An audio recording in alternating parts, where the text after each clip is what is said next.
Hello, my name is John, and today we'll be reading Where Are the Indictments of Obama's Foreign Colluders? The Collusion Fraud Continues by Daniel Greenfield on FrontPage magazine, posted February 19, 2018. Daniel Greenfield, a Hillman Journalism Fellow at the Freedom Center, is a New York writer focusing on radical Islam. The indictments are in. Team Mueller indicted a bunch of Russians associated with a troll farm for interfering with an election in the United States. Russian troll farms generally don't follow United States law, but foreigners are not allowed to interfere with elections in the United States unless they're named Christopher Steele.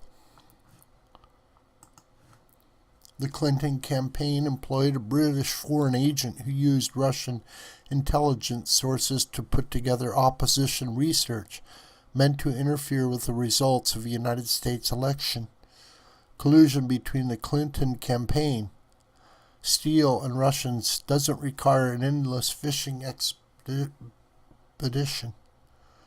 Foreigners interfering in the United States elections are not a new phenomenon. Muslims in Gaza famously ran a phone bank for Obama. A Hamas political advisor had declared that he had hoped Obama would win. There was no investigation, nor did anyone indict the Gazans running the phone bank. The indictment states that the Federal Election Campaign Act prohibits foreign nationals from making any contributions, expenditures, independent expenditures, or disbursements for electioneering communications. But Obama had chosen to accept untraceable donations from abroad. He had failed to ask for proof of citizenship, and his website had even allowed donations from Iran and North Korea. The chair of Nigeria's stock exchange had organized an Africans for Obama fundraiser. The Albanian socialist prime minister had been accused of a scheme to transfer $80,000 to an Obama fundraising committee. Gazans bought and resold Obama t-shirts from the campaign website, and no indictments. None of that counts as election interference, and none of it generated an investigation of Obama. Indicting civilians covertly employed by a foreign government to engage in propaganda in the United States is an unserious act. But Obama Inc. responded in the same futile way to Chinese hacking efforts. Responding to cyber warfare with toothless indictments is not how you head off the next attack. But the indictments are also bad law. Facebook Vice President of Ad Product Rod Goldman noted that most of the Russian ad spending took place after the election. Specifically, 44% of total impressions preceded the election, while 56% were after the election. We shared that fact, but very few outlets have covered it because it doesn't align with the main media narrative of Trump and the election, Goldman tweeted. And that's what this is all about. The indictment and previous research showed that the Russian troll farm had run a variety of scams across the spectrum. They posed as Black Lives Matter and Republican activists, as militant feminists, outraged Indians, as Islamicists and anti-Islamicists at the same time. Did Russia actually care about Black Lives Matter or Trump? About as much as that Nigerian prince in your email cares about your politics. The Russian troll farms covered Black Lives Matter for the same reason that Al Jazeera does.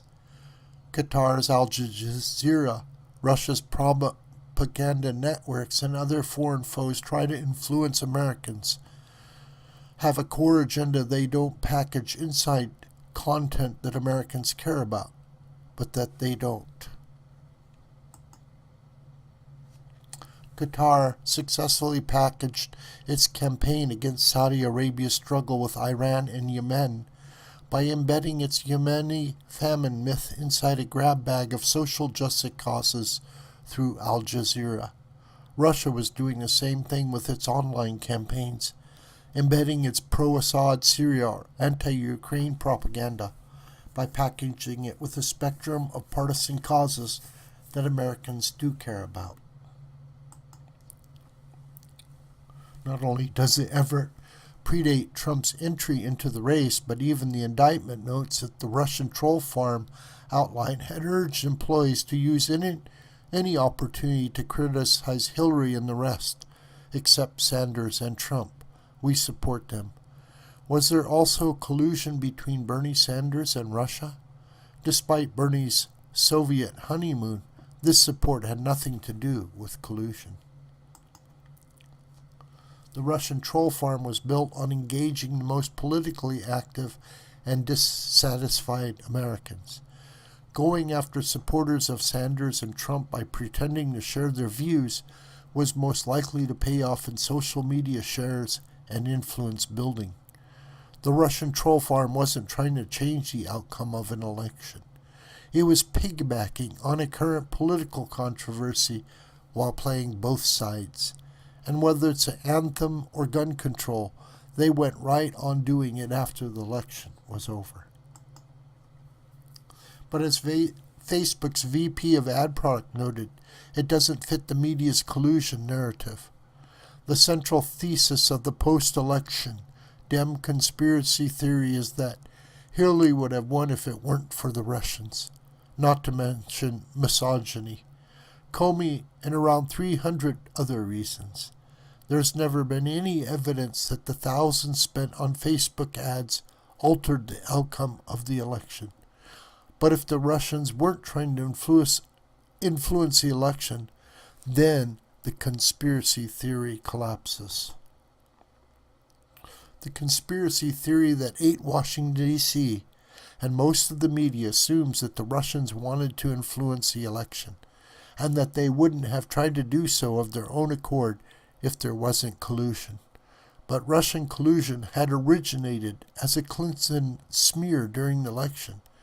If you believe the foreign agent hired by the Clinton campaign, it may have originated with the Russians. That's much better evidence that Hillary was colluding with the Russians than that Trump was. And if the Russians were conspiring with Trump, why were they also backing Bernie Sanders? If this conspiracy existed, why did American forces just take out 300 Russian mercenaries?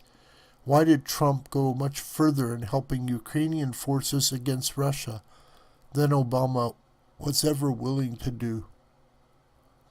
The Russians didn't spend much money on this conspiracy. They weren't very consistent, and they didn't get anything for it.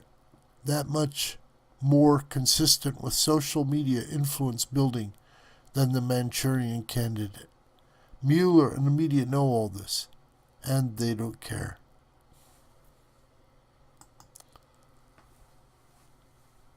Indicting the Russians for trying to influence the election is bad law, but it shows that Team Mueller intends to go after President Trump.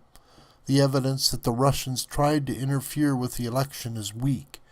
The more conventional fraud charges would have made for a much stronger case, but nobody gave Team Mueller millions just to find out that some Russians were engaging in fraud.